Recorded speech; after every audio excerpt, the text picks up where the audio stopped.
Alors bonjour tout le monde, très heureuse de vous retrouver cette semaine avec moi encore pour une discussion libre.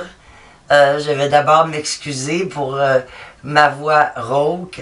C'est que au Québec, nous venons de terminer les séries de hockey et puis notre club, le Canadien de Montréal, a malheureusement perdu en quart de finale.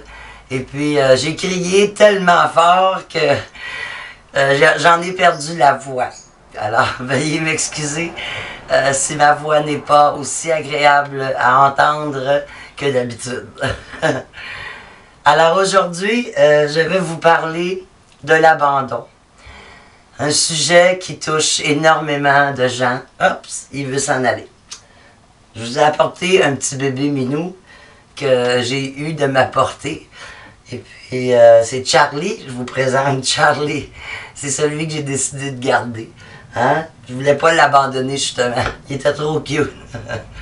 L'abandon, on la vit surtout de 0 à 6 ans. C'est-à-dire que si, malheureusement, un homme ou une femme aurait vécu l'abandon dès son plus jeune âge, ça va le suivre toute sa vie. Dans le sens que il y aura en lui ou en elle un grand vide qui, malheureusement, est très difficile à combler. Bien souvent, ces gens-là vont aimer mal et puis vont souffrir énormément parce que d'aventure en aventure, ils ne réussiront pas à trouver l'harmonie, à trouver le bien-être intérieur, à trouver le bonheur. Et ils vont sans cesse chercher pourquoi c'est ainsi. Car peu d'entre nous se souviennent de ce que l'on a vécu de 0 à 6 ans. C'est pour ça qu'il y a tant de gens qui font des thérapies pendant de longues années pour essayer de comprendre ce qui a pu se passer pendant qu'ils étaient de jeunes enfants à la maison avec leurs parents. Parce que l'abandon, elle peut se vivre de maintes et maintes façons.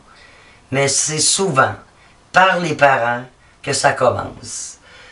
Un parent qui travaille trop, un parent qui n'a pas de patience, un parent qui aime mal, peut parfois faire ressentir à ses enfants une forme d'abandon. Je ne m'occupe pas de toi, je n'ai pas le temps, ne m'achale pas, je suis occupé. Tu dois sûrement avoir autre chose à faire que de venir m'énerver.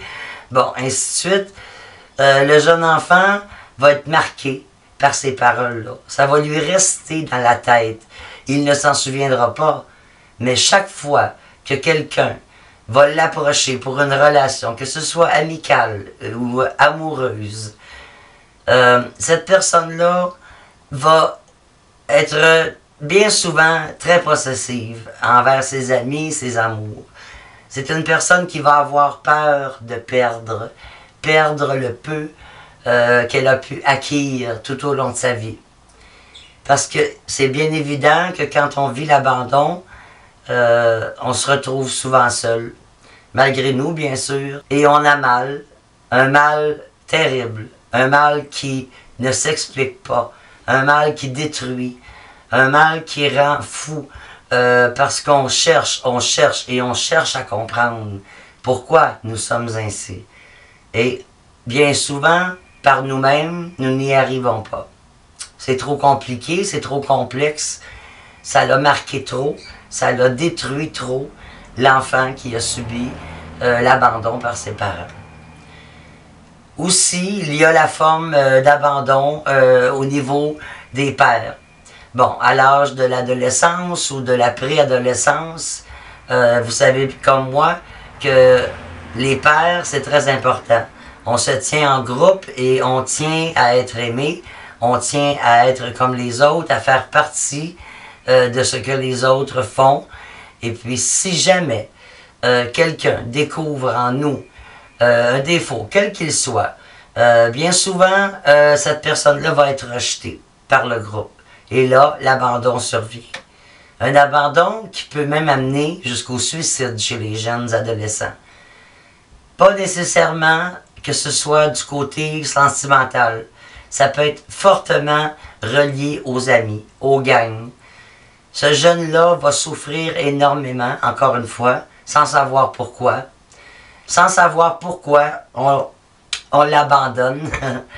Sans savoir qu'est-ce qu'il a fait. Souvent, ces personnes-là ne vont jamais admettre leur tort parce qu'ils ne réalisent pas, en fait, qu'ils en ont. Ils ne le réalisent tout simplement pas. C'est devenu comme une façon de vivre pour eux. C'est devenu un mode de vie intense, je dirais, et qui provoque bien souvent des psychoses, des mal à l'âme, des personnes qui ont besoin de médicaments pour survivre à tout cela, parce que sans cela, ils sont incapables de même connaître un peu de bonheur. L'abandon, ça tue. Excusez, je vais le répéter au cas. L'abandon, ça tue. Ça tue l'estime de soi, la confiance en soi.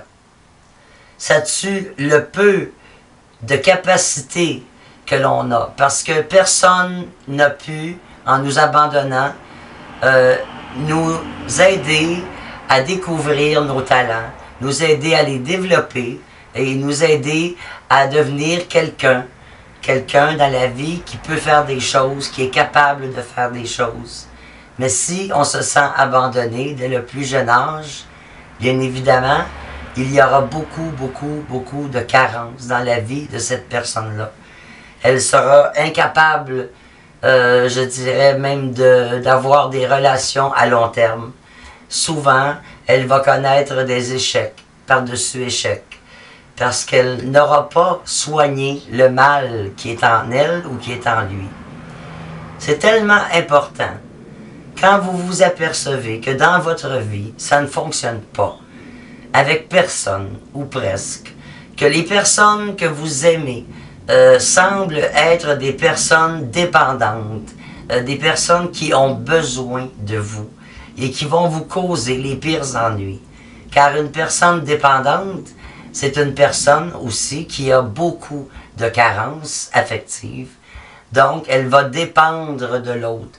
Sans l'autre, elle n'est rien. Sans l'autre, elle n'agit pas, elle ne pense pas par elle-même. Elle dépend de l'autre.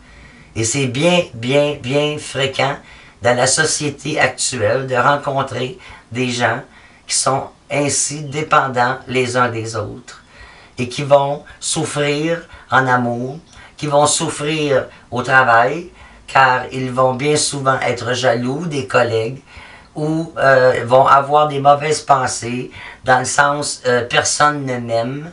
Je travaille ici, mais personne ne m'aime, personne ne s'est attaché à moi, personne ne s'intéresse à moi. On le voit souvent, hein? Ça crée des conflits au niveau du travail, malheureusement. Une personne aussi qui vit l'abandon à l'âge adulte, dans le sens que, admettons, un exemple, elle va se marier, fonder une famille, avec quelqu'un en qui il ou elle a tous les espoirs permis, et le divorce survient. Oh, attention! Je vous assure que ce genre d'échec peut amener une personne à se détruire complètement, à ne voir que du noir, à ne plus espérer rien de la vie, à avoir le cœur brisé pour toujours. Qu'adviendra-t-il de cette personne? Commettra-t-elle l'irréparable? On en voit beaucoup au Québec. Je ne sais pas dans vos pays, mais ici, des drames familiales où le père tue ses enfants et s'enlève la vie, ou bien la mère qui tue ses enfants et qui s'enlève la vie à cause d'un divorce.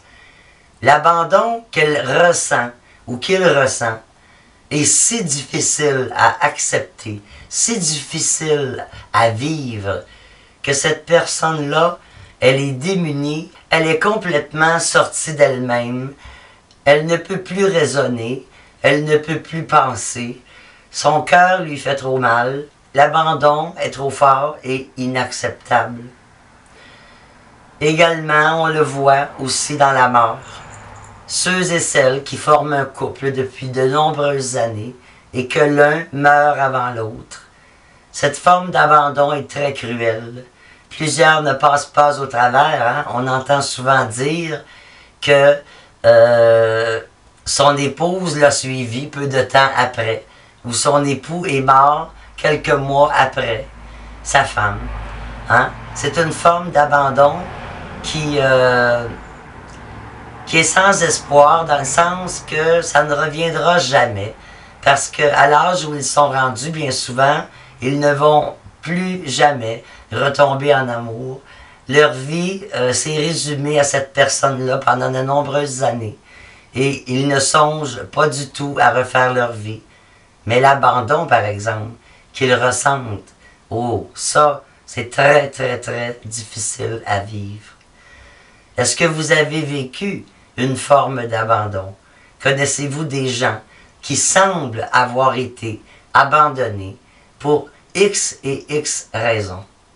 Êtes-vous capable d'aller vers ces gens-là et de pouvoir les écouter, éviter le pire, éviter les drames sociaux, éviter les guerres entre le père et la mère des enfants? Êtes-vous capable de voir, de constater que quelqu'un autour de vous a besoin d'aide? Eh bien, j'espère que vous serez à l'écoute, car des drames, il y en a beaucoup, beaucoup, beaucoup trop. Plus ça va et plus il y en a. C'est un désastre, en tout cas ici au Québec. Je peux dire que au moins un par semaine survient. Encore dernièrement, un cardiologue, un homme avec toute sa tête, a vécu un divorce et ne l'a pas pris du tout. Il disait « Je ne pouvais pas m'imaginer vivre sans elle. C'était impossible pour moi. » Alors il a tué ses deux enfants, ses deux jeunes enfants, et il a tenté de s'enlever la vie, mais il a raté son coup. Donc il est accusé de meurtre au premier degré, et son procès est en cours en ce moment, à savoir si justement il avait toute sa tête quand il a commis ce meurtre, ou si il ne l'avait pas et était comme possédé d'un mal-être trop grand. Il a perdu la raison, il ne savait plus ce qu'il faisait. Mais quand même, il a commis l'acte et deux jeunes enfants, innocents, sont morts. C'est bien triste, tout ça. Alors, je vous laisse là-dessus. Je sais que c'est un sujet difficile, je sais que c'est un sujet qui touche beaucoup, car ce n'est pas facile de dire et d'exprimer nos émotions par rapport à l'abandon, mais je vous sais capable de me le dire. À la prochaine, au revoir.